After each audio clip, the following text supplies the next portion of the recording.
Hello and welcome to the Wolf Den podcast, your home for competitive Digimon TCG discussion and news. I'm your host Naco, joined by my co-host Zenitsu.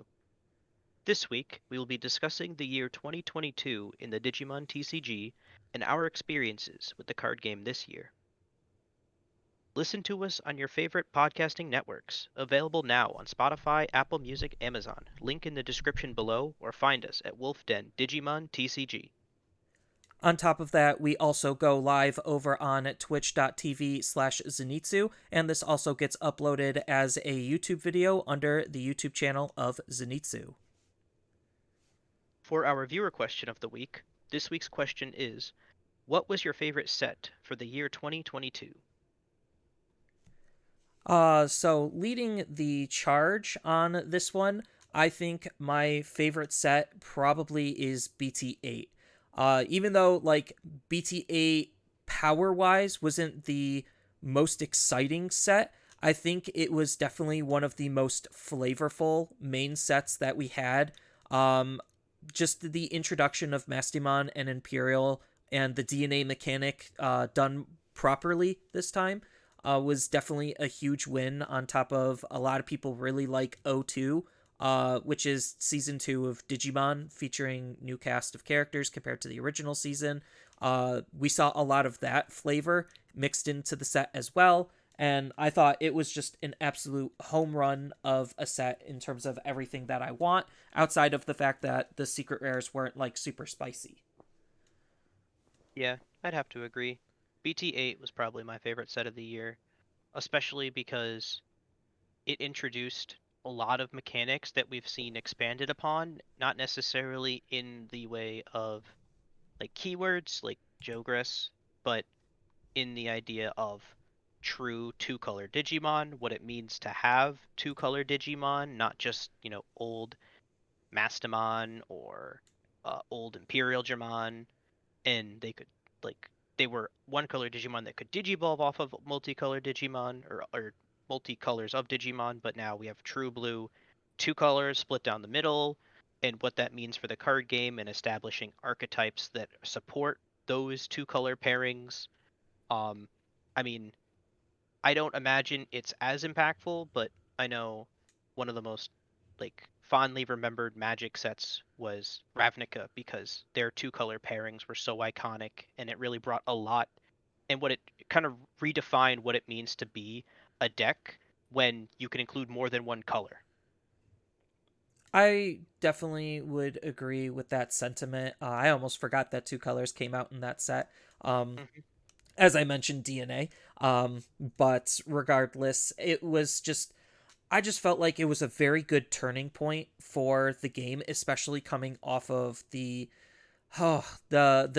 power crept BT7 that we Hmm. all remember so fondly. Um, so I definitely think it was just a very good refresh for the game. It came out at a pretty good time. I think the format was a little bit short, but that's okay because EX2 didn't really seem to do much Hmm. and of anything. And to this day, Imperial and Mastimon are still very played decks that both spurred from that Hmm. set and a starter deck. Yeah, Imperial Dramon I know was pretty strong at the time. Mastamon kind of failed to find footing, but it looks as though with additional support, maybe just more some updated support in the form of replacing some of its older pieces with more dedicated pieces, will really bring the deck in a new direction moving forward. Looking at BT11, um, but BT8 as a whole, I think, was just a breath of fresh air to kind of save the card game from teetering off the edge because BT7 kind of put a bad taste in a lot of people's mouths with all the hybrids running around and how you couldn't interact with the tamers, so you couldn't stop the hybrid lethals and all the shenanigans that ensued. But it really kind of realigned, you know, the bus that was Digimon, and can, we're still on that road today. Yep, and on top of that, we got one of the most important cards in the whole game, which is Hero, which literally was the hero for a lot of people because Tai was like literally the only good red generic memory fixing tamer, and now we got actual good other options. So it was just a solid set as a whole. So we wanted to do this episode as kind of like a break from the usual competitive stuff and just kind of say Happy New Year and really look at the last year of Digimon.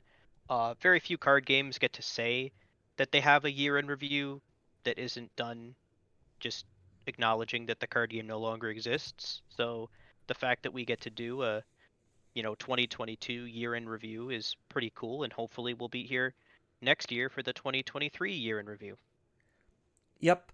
And just as a big disclaimer, this is covering the year starting from January 1st. The competitive season is on a slightly shifted timeline. So we're going to have a more competitive season one, more towards the end of the actual competitive season, which is what me and Nako kind of agreed on, nationals to nationals. So we are still technically in the 2020 season, but we do have just general thoughts about 2022 as a whole, not necessarily focused on the competitive aspect. Yeah, this is more to be the uh just the fun. What did you play this year? What did you think was cool? What did you like that came out this year? And what are you excited about coming out next year, right? Like, this isn't the, you know, statistical analysis that the end of competitive season might be, or like drawing hard, like number lines. This is more of like a feel good, you know, we all enjoy the game and talk about how much we like playing the game. Pretty much. So, with that out of the way, January, we were technically still in EX1. BT6, Yeah. EX1. It's no surprise I'm a blue player. I just really like the mechanics of blue. I was playing Gabu Bond, and that deck did me pretty well.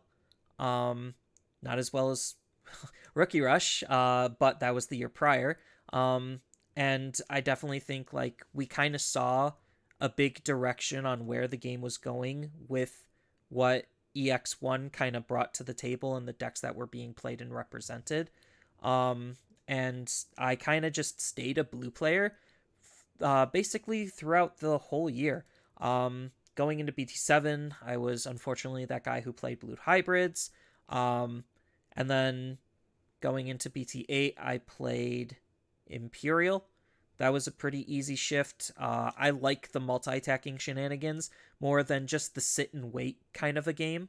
So blue hybrids kind of bored me. Even though it was good, I was pretty solid on the deck. I was just bored. Um, and then EX2 just again continued to play Imperial. Then BT9, I really struggled to figure out what I wanted to play. The answer should have just been Metal Guru, but I was kind of flip flopping between like, oh, do I still want to try Imperial out? Do I want to try Armor Rush because of Magnamon X? And going back to like the more Rookie Rush style things, or do I just want to go Melga? And eventually, Melga won my heart. And once I actually started playing the deck and understanding it more and more, it kind of just won my heart even more. Um, just because it was playing like my creative deck from BT5 using Ancient Garurumon shenanigans, except this was just more powerful and easier and more consistent. And then I kind of just stayed on Melga through the different formats. I wanted to try Cross Arts just because, again, I liked the Rookie Rush aspect of what Cross Arts offered. But unfortunately, my opportunity was kneecapped and taken away from me. Thanks, Bandai. I don't want to And interrupt your speed run of the entire year 2022, but we were gonna talk about like I was just gonna go in order, not necessarily all the decks I played, just one at a time. oh, Well, so whoops. yeah, no, it's fine. We didn't do a lot of but that's fine. 'Cause we'll get there, and you'll just be able to reiterate what you want to talk about, maybe even the more detail. But You could have your what I was shot. what I was gonna talk about, and I think something that um people fail to recognize is something that we got this year that was actually pretty landmark. Wasn't even a major release. It was just the first ban restriction announcement. Like beyond the first, the one that kind of didn't matter because it came out right when the card game came out, but this was the actual like first true balance patch.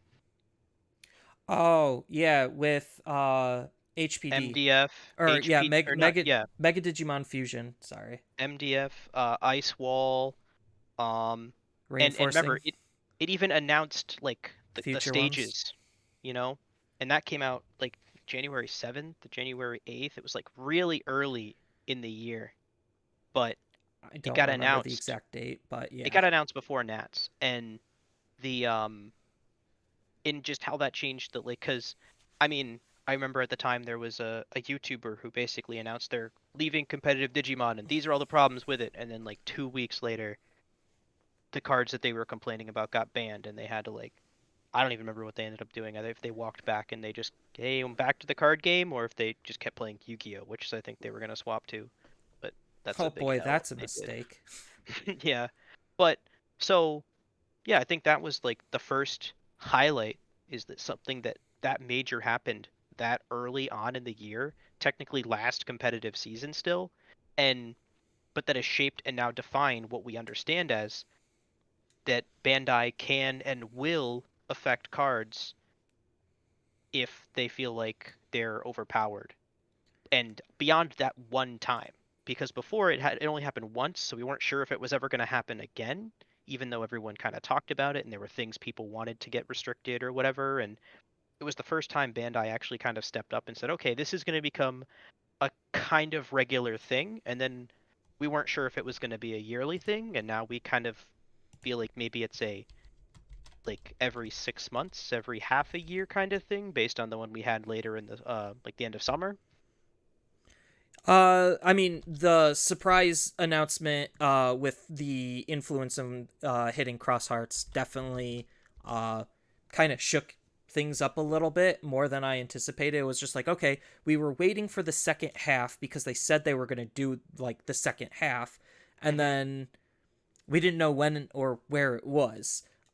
Because that was Yeah. when in BT9 they announced the limitation that was going to be for the hybrids, yellow and Hmm. blue hybrids, respectively. Yep.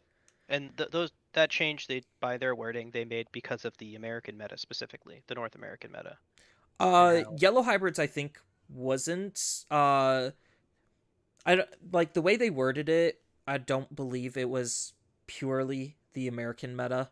Um, No, yeah, Yellow because Hybrids was a problem for them too once oh, they had 100%. BT10. Like fast and easy Venusmon, no thank you. Hmm.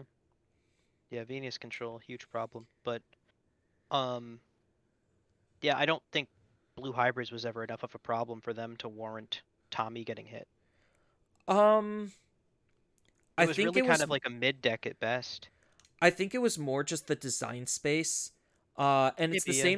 same type of problematic design space that Death X kind of occupies, where it's just like Hmm. it's meta reliance and just its sheer existence reduces the amount of design space that they have, which is really baffling on why they created Death X the way it is. But regardless, that's a different story. Um, but Tommy, just his existence and how Blue Hybrids plays because there's like very limited tamer interaction is just a huge threat to anything that just wants to go wide. It just makes Blue Hybrids the best deck, period. Like, I'm honest to God think that if BT9 wasn't as power crept as it was to be faster than Blue Hybrids and changed the game to be a raising meta, I still think Blue Hybrids would have been the best deck in the format. Yeah, potentially. Um, so BT6 EX1, I was playing black blockers slash anti-meta black. A deck by no true creation. It wasn't really an established list, and it definitely wasn't a very good deck. But I maintain that it did one thing and one thing alone, which is good enough for me, is that it momentarily killed the existence of security control at my local meta.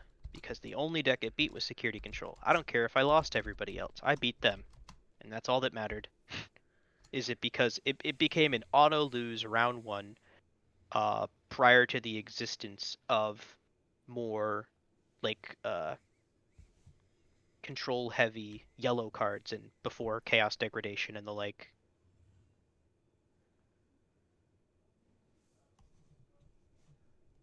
Uh-oh. But Nako. You what? kind of blipped out for a second. Oh, sorry. But yeah, so just the deck wasn't great and it definitely wasn't very meta, but I wasn't necessarily super interested in playing meta at the time. All I did was I played it, it was fun, I went to locals and was kind of just waiting for a another deck to come out coming off the heels of playing nothing but Lord Nightmon mirrors for the existence of BT5 the year before. So I know you kind of said you took a break in BT7. Did you play any BT7 at all? Oh yeah, I played. I just basically stopped playing competitively after um it was fairly established that Blue Hybrid is the only deck that existed. And I played a couple, I played a couple weeks of locals, played one or two large events, and it was just Blue Hybrid. It was only Blue Hybrid. And I just wasn't about it. And the BT7 iteration of Yellow Hybrid had just didn't interest me at all because it was basically security control with tamers. And I'll never get that low. What did you play in BT7? Cherubi. I played Cherubi Hybrid. Oh, I remember. Yep. I played yellow based Cherubi Hybrid, Cherubi Pinata, Yep, with the idea that it could potentially be good enough into Blue Hybrid to see some success. I saw some wins. I mean, I didn't lose everything, but, you know, it wasn't the tier 1 deck that Blue Hybrid was. that is fair.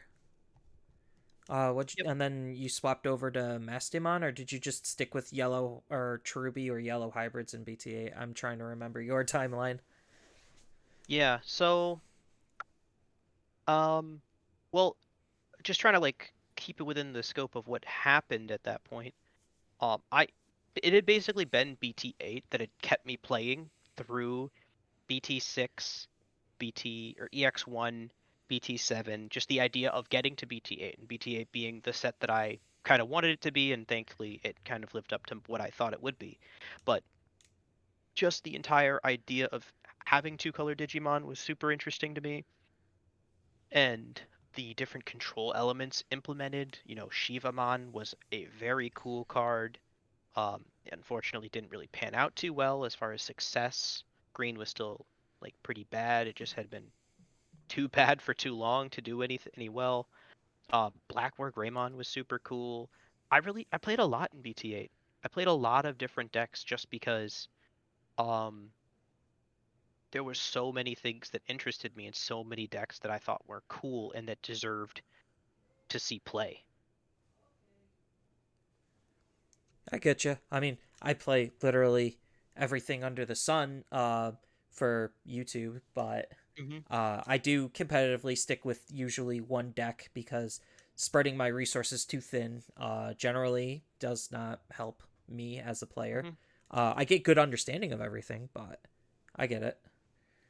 Yeah, and I'm trying to remember the exact timeline here, but um there was a good period of time where I was just kind of waiting for BT8 to come out. I knew like we had seen the full release in Japan and we were kind of waiting for it to come out here. And so I wasn't playing BT7 as much. I didn't play EX1 as much, but the start of 2022's competitive season was actually pretty noteworthy, mostly because it included more support and earlier support than we had last year or the year prior. Obviously, the like first competitive season is the least supported and the most haphazard one because the card game had basically come out in January, February, and then they had fully established Bandai sponsored tournaments as early as June. But uh because it was now 1 year later, this was the first time where tournaments started way earlier, all the way back in BT7 in like that what like March April time frame. Yeah, I think we're gonna kind of see a similar pattern where it's just like the beginning of this year, January, February, just nothing really special, and then everything is just in preparation towards Nats. And then they're gonna go back to like their usual like couple months of tournaments, swapping between regionals and ultimate cups. I mean, it's a good pace. It's a clearly established timeline of you have your your real like window of opportunity between I want to say like June, maybe a little earlier depending on some of the events, and then um maybe like as late as like the first couple weeks of November, potentially maybe one or two tournaments in December, usually not necessarily. And then like yeah, that pseudo like off season, though it's not really off season, it's like playoffs as most sports understand it, right? Where anyone that's made Nats is now preparing for it, and anyone that didn't gets to take a break. So at least from a competitive understanding. So like these next 2 months before Nats is really crunch time for anyone trying to prepare for Nats or do well at Nats, and anyone that didn't can chill and take a break and spend the holidays with their families and just enjoy other things. Take a little break from the card game specifically, maybe. Yeah, I do kind of, after not playing like 2 weeks of Digimon at locals, I am kind of missing it a little bit, but it is definitely nice to not have to worry about any of that. Um, Especially since, like, financially, especially this year, prepping for Nats is a little bit more of an expensive endeavor. Last year, Nats was online. This year, Nats is in person. So, Hmm. yeah, just plane ticket, hotel, and prepping for whatever the actual cost of the event is going to be. I think last year was like $35 to get in. A little bit more expensive, but the pricing was definitely well worth it if you made it in. I don't know if there will technically be a pricing because I mean I've never attended an in-person event of this caliber, but correct me if I'm wrong, but they shouldn't have to mail like the $35 was really just to cover shipping, right? Like maybe not all of it, but a decent portion of it was to cover shipping. They had to ship you the playmat and whatever cards you received, and there shouldn't even be potentially an entry fee this time just because you're already physically there. What entry fee is there for me to like for you to cover, you know? Uh, I mean, it would probably be the cost for core TCG to move downtown because literally, like, the venue from their shop is literally like a half hour. So it's just to cover their expense to set everything up and host the event is the only thing I could reasonably think of. But I know Bandai's also paying them, and paying them well. Um, just because the old company that I used to work for worked with Bandai before they kind of did their own thing. Hmm. Um, so I don't particularly know exactly what kind of cost we're seeing. We didn't get any announcement as far as like, oh, here's how you purchase your event ticket. Like, we haven't seen I any of hope that yet. I imagine they're just trying not to recreate last year's uh debacle involving people without invites being able to sign up for the event and then their tickets are quote unquote sold out even though you can't sell out of an invite only event because anyone that has an invite gets is allowed to sign up, but then they only put so many like per the website.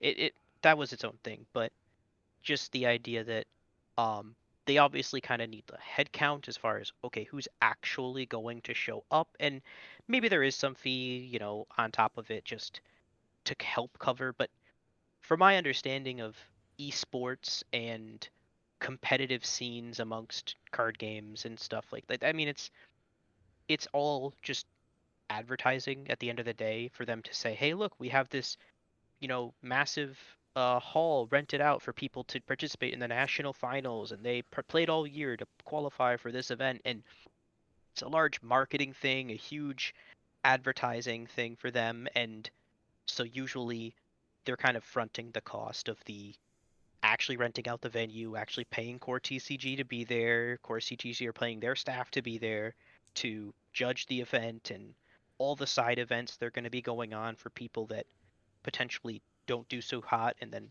either drop out or find something else to do while they're at the event. But because of that, like there really shouldn't be much cost to the like player beyond getting there and whatever your resources are for the event as far as, your hotel, your food, your like that's what we're paying for. The fact that like last time I think the only cost associated was mostly because on the part of the player, like they already played in all these online events. Now but the tournament organizer now needs to mail to us, via shipping, the prize cards that you potentially win and the playmat, which obviously is like required a decent amount of postage. Yeah. But regardless, how nationals is going to be handled, just the sheer difference in how nationals is going to be handled is definitely something to be Mm. excited for in this coming year. Um, so I know in kind of going back to your whole timeline, you played a lot in BT8 and Mm-hmm. EX2. Um, what I know you had got your invite with D Reapers in BT9. EX2 technically, yeah, but oh no, BT9, you're right, after EX2. Yeah, because Um, BT9 was like big national season. mhm. Yep. I It was uh invite season. My bad. yep, yeah, just I had gone to I had signed up for a couple store champs with the intent of trying to get my invite because I hadn't been as successful in online events, and it was just after I had kind of balked at uh D Reaper and its success, but it was something I wanted to play earlier and thought was going to be better earlier, and then it didn't, and we moved on, and then it started to do well. And I remember I was like, why now? Why not last set? The cards are better now. Why would why would the deck be better now and not better then? And I just took it to a locals and I played with it myself. And I mean, I had plenty of EX2 laying around. I just threw the deck together.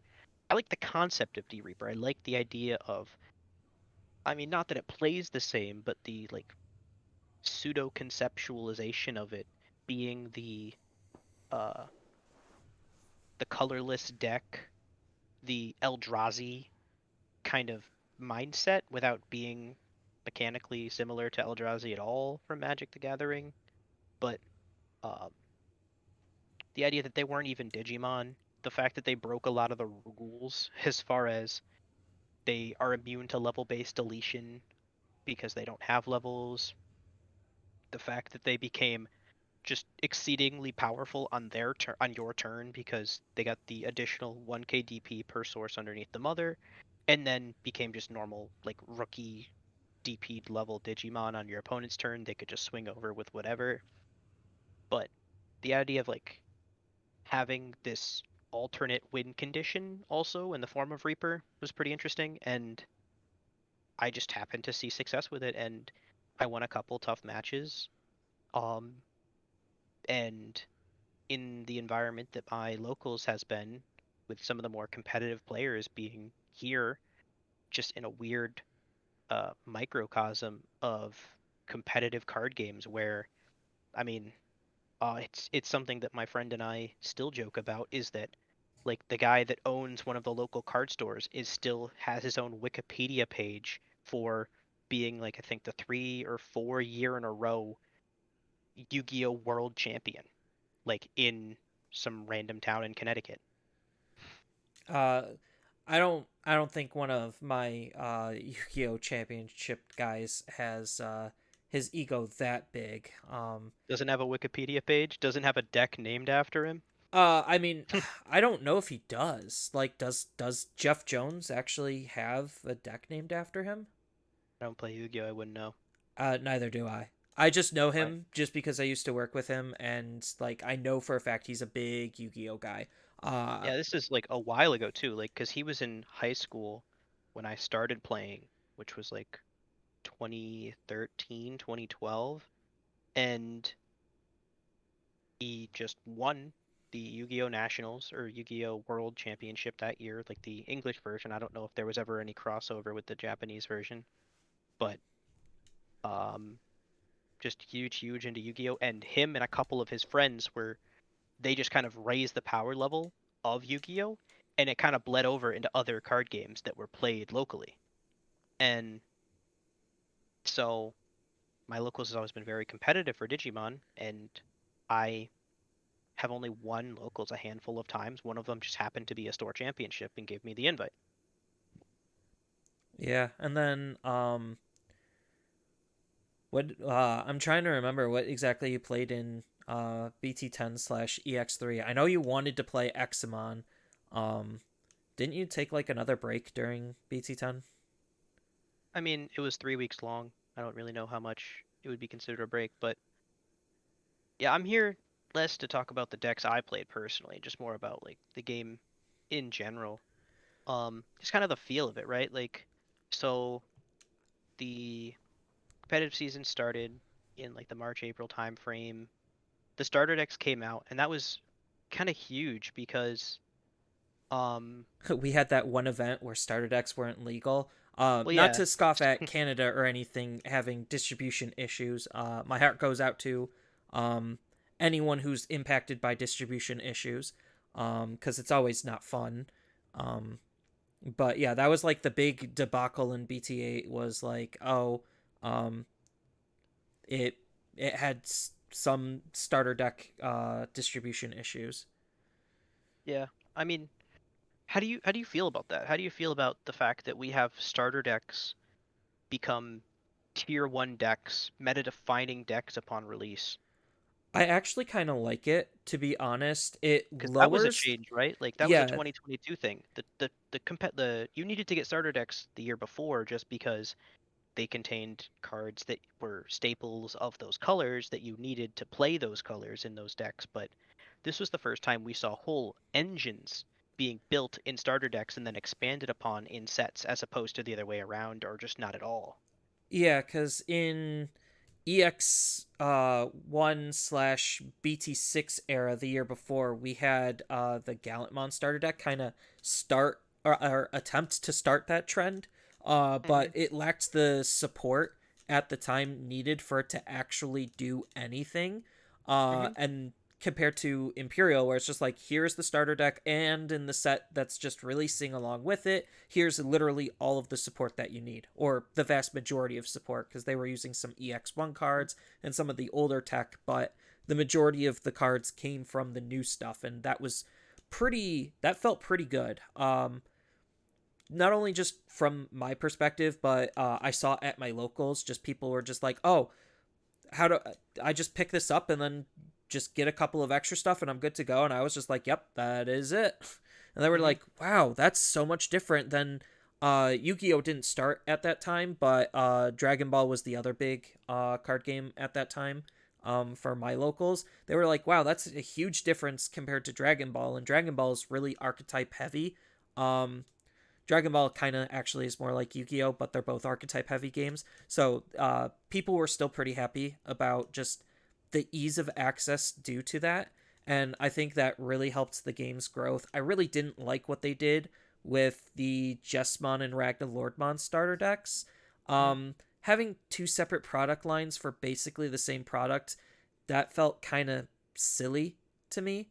It's like, just why? Like, I didn't really see the need for it. Having this premium edition that comes with both decks but doesn't come with the Tamer reprints, which I personally value the Tamer reprints in terms of the accessibility of entering the game more than the option reprints and the sleeves that Hmm. the premium came with. So I felt like they did good and then they did bad.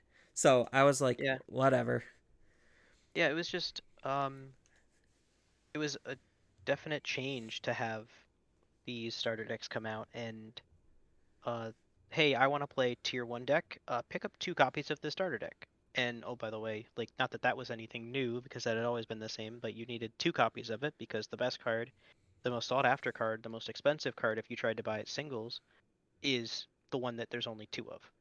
Yeah, So, and usually it literally covers the entire deck's price. yeah, and then you just had extra copies of the other cards to hand out. Um, but uh, that happened, and then BTA came out. Obviously, we went over what we played for those events, but just EX2, yeah, EX2 was definitely a big shift compared to EX1. I hmm liked EX2's design because, like you said, with D Reapers, it was kind of its own thing, and it was pretty self included inside of EX2. It was like literally the first set where you just buy it and then you just get enough parts and pieces to actually put together a deck, and that deck was D Reapers. It had hmm some cool cores and engines for other decks. Gallantmon got some support. Beelzemon got some support. But in terms of the design of the set, I definitely felt like it was a better made product than their first attempt with EX1. But EX1 was just trying to be a nod and a callback while adding a couple of good support cards here and there. Um, but it feels like with these EX sets, they're trying to go for like one meta playable deck, and then everything else is just kind of in the for funsies territory. I mean, like just talking about stuff that changed with each set too. EX2 also changed the ratios for alt arts and supers, which we maintain today now, just because like again, just 2022 as a whole was okay. What did we do in 2021? How did it not work, or what did we do differently? Like it was brand new. A lot of stuff like was the first time they'd ever done it, and how did it not? What didn't work, and how can we fix it? And so like the EX2 sets are the smaller, the subsets, usually like one archetype supported, right? As you mentioned, and then like a couple of supporting things specific to whatever season of the anime it's covering. But they just kind of upped the alt arts as a means of saying like, hey, this is a supplemental product. It's not a major set release. Most decks don't care about any cards in this set at all, but here's a couple nice other pieces to have for that set. You know? Yeah, I really liked plugins and how most decks could just use plugins. Plugins are a fantastic generic card that if you just want a tech something, well, there's a whole bunch of different plugins to cover whatever you're trying to tech for. You need more damage? Here's Red plugin. You want more consistency? Or you want to try to slide through the opponent's defenses? Here's Blue plugin. You want evolution? Here's Green plugin. Like they had to plug in for a whole bunch of different situations, and that was pretty cool. But going to the design of EX2, we kind of saw something similar in EX3 in terms of the ratios, the support that certain decks were getting. I think in EX3 they were going more hardcore into self-inclusion, where it's just like, yeah, you these decks can only be made from this set, and like the cores were more defined within the set, which was both a good and a bad. The good about it is people could just buy it, put it together, and then they're good to go. The bad of it was the majority of them were just not good. hmm On top Um. of the, don't even get me started about the product errors in EX3. The all the Well, translation errors was absolutely a travesty. what do you think about the anime art of EX2? I have a soft spot for the anime because I watch it and I still watch it. Like Ghost Games right now, I think is really fun. They have it's super light on story, but it's good on the whole monster of the week formula, while hinting at something good. So maybe like their season 2, the story's really gonna start ramping up. Because usually a season of Digimon's like 50 to like 60 episodes ish. And hmm we're hitting the end of where that would be for Ghost Games. But I like the anime aesthetics. It's a good callback because they did that with EX1 being a callback to Hyper Coliseum. So it didn't like bother me as much because that was the theme and flavor of the set. Yeah, I kind of thought it was lazy, to be honest, just because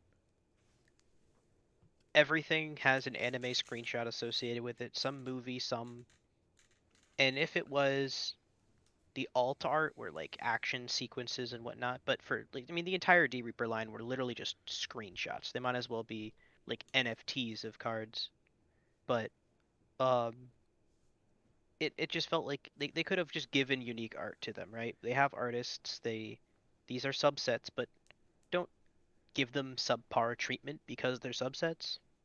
I'm glad it was a kind of a one-off with the EX2, and they had moved away from that with EX3. Yeah, the fact that like a lot of the cards also didn't have like artist credit probably meant that it was like it was an asset that was reused. I don't know if Hmm. that's actually true. That's just my running theory. Whenever you don't see Hmm. an artist credit, it is probably just like a reused asset. Um, and EX2 definitely had a lot of that, but like at least what they were trying to do still made the cards look good outside of D Reapers. Because I'm looking at like the One Piece card game right now, and their first set is literally exactly as you said, just littered of screenshots, and the cards just look ugly. Like that, Well, I it hate it. reminds me of like custom made. Like, have you ever like been on Reddit or Facebook or something, and people post like custom made Digimon cards or custom made Yu-Gi-Oh cards, and they have to find some sort of stock image or screenshot to include as the image because no custom image has been created. So someone wants to design their own Ragnalordmon, so they just pull up a segment of the anime that shows it. They pause it, they crop it out, and they slap it on a card, and they're like, Ragnalord 16, whatever, 1600 power, and then has this ability and does this, but that's all they did, but with legit cards. They paused the anime, they cropped out the image, and they slapped it on a card. Yeah, I mean, other card games are really guilty of this too. I know Weiss Schwartz, like, I know it's I mean, popular. It's that's literally literally the point of Weiss Schwartz, is it not?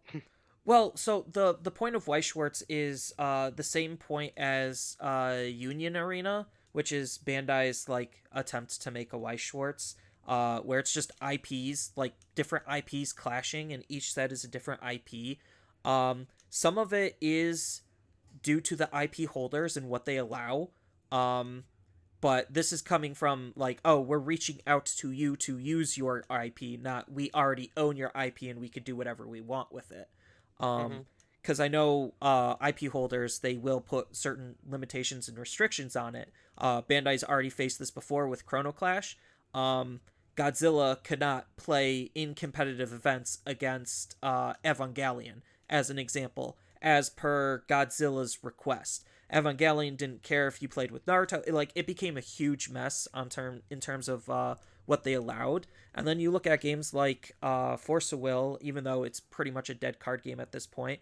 They had a Ghost in the Shell set, and literally the owners of Ghost in the Shell said you can only use screenshots from our anime, and the show looked ugly as sin, and the new border on that game looks ugly as sin. So it was like literally the worst looking cards I've ever seen, and that's just a byproduct of the IP holders.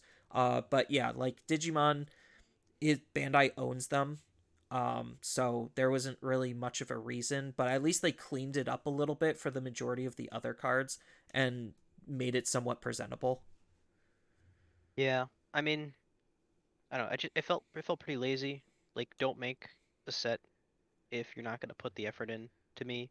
But it played fine. D Reapers were fine. It didn't really, besides D Reaper, but later didn't really shake up the meta too much. But it was a fun set to have, and especially with the kind of like the shotgun tempo release we had in that time of the year, it felt as though it was okay that it was just okay at best because people didn't necessarily feel compelled to overbuy it or even buy as much as they would buy of another set, and you could really just get by with two boxes. Like if you were someone who purchased set boxes or even the singles because it was potentially even a little overbought by people like myself, that was the singles themselves were pretty cheap. There weren't too many even.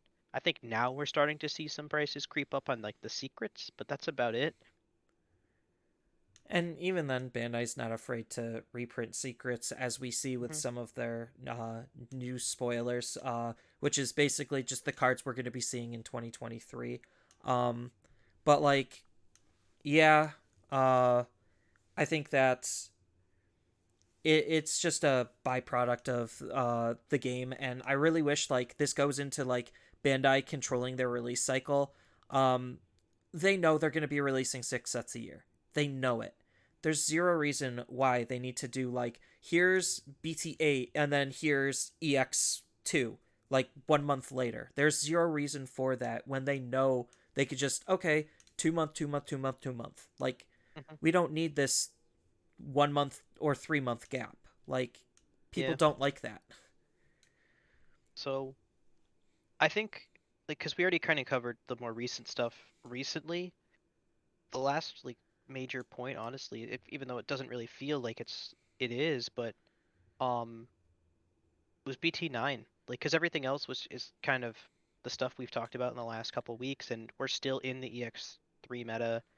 We like the extended BT10 meta, and so the last real change outside of the current meta realistically is was BT9, and so the real uh question I guess I have in regards to BT9 was what is or potentially will be the long lasting repercussions of the X antibody mechanic? That is a very hard one to say because I think like out of this year looking at all of the sets, even though BT10 was pretty much kneecapped from the get-go, just because of the release schedule of EX3 on top of the ban and limitation that affected that set.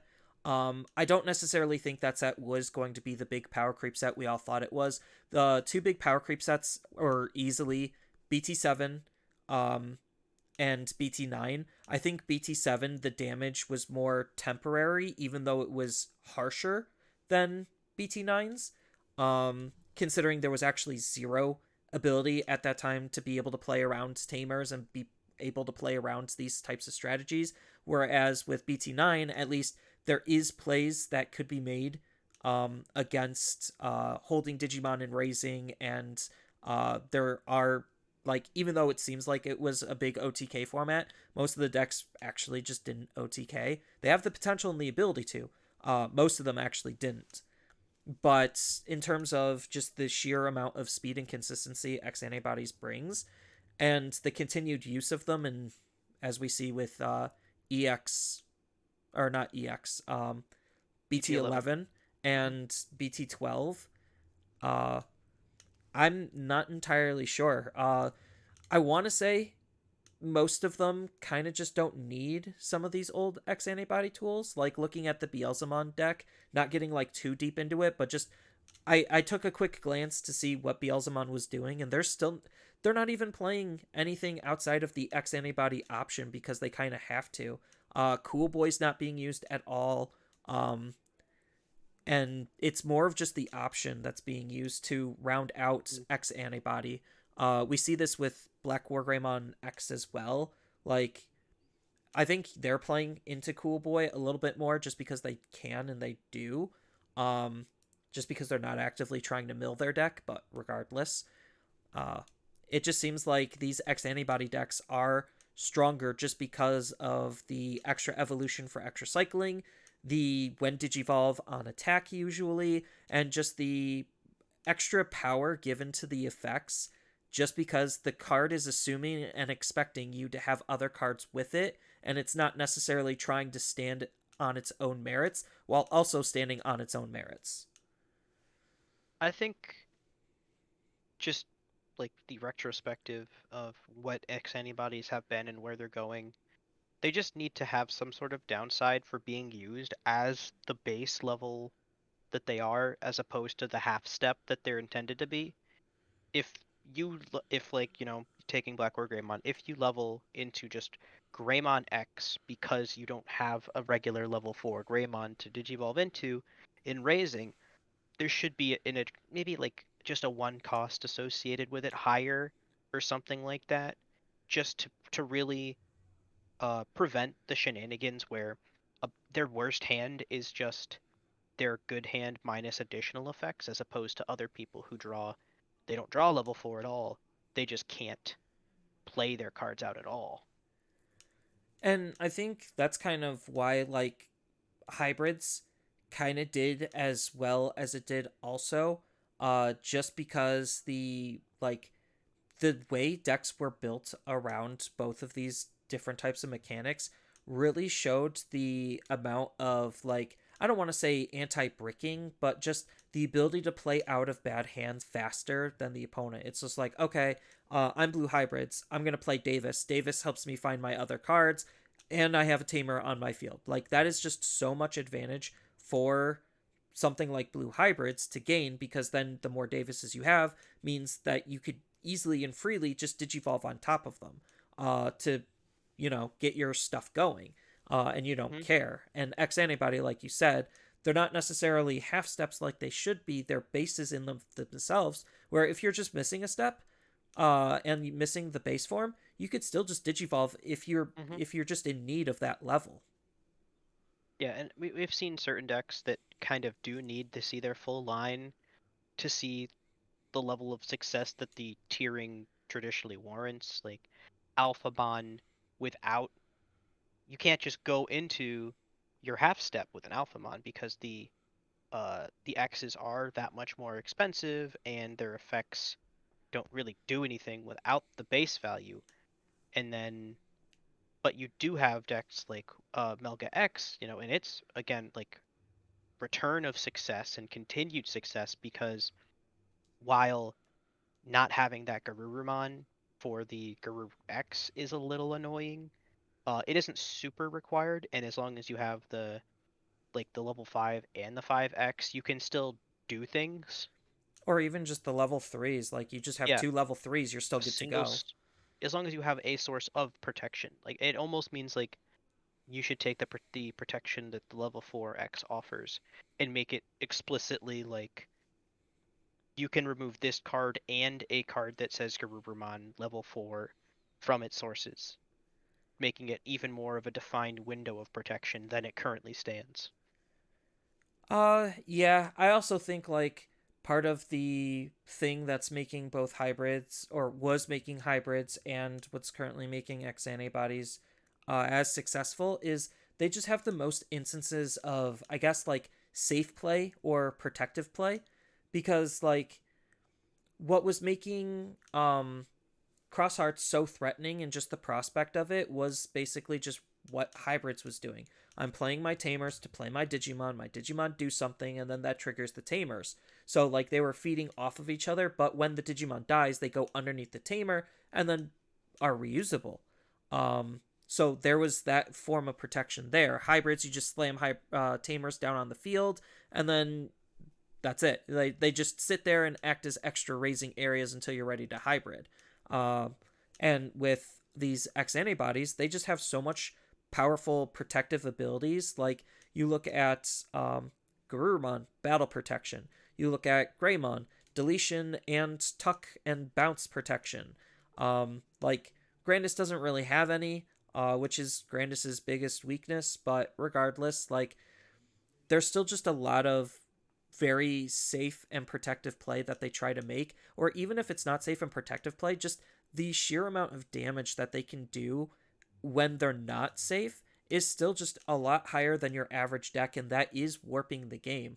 Like part of the reasons why blue hybrids died, and the big shift from EX2 to BT9, and why D Reapers suddenly was more successful, was because blue hybrids wasn't farming them for free because they just have Digimon without sources on their field, thus turning blue hybrids online. And blue hybrids needed Digimon on the field. Well, if everything's hiding and raising, there's nothing on the field for blue hybrids to take advantage of. So the deck was moving a lot slower because of that.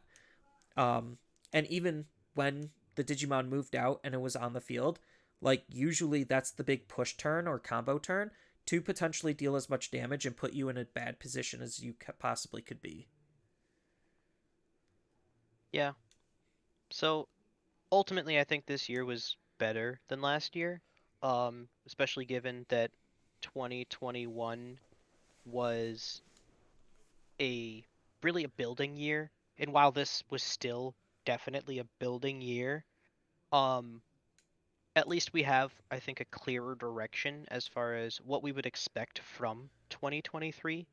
I know I think on the horizon we've got BT11, another core set, another a singular starter deck, not two starter decks. BT12's out there, and we have EX4. a fully spoiled EX4, and we're just working into the first reprint set and seeing what new cards they're adding along with which reprints they're adding.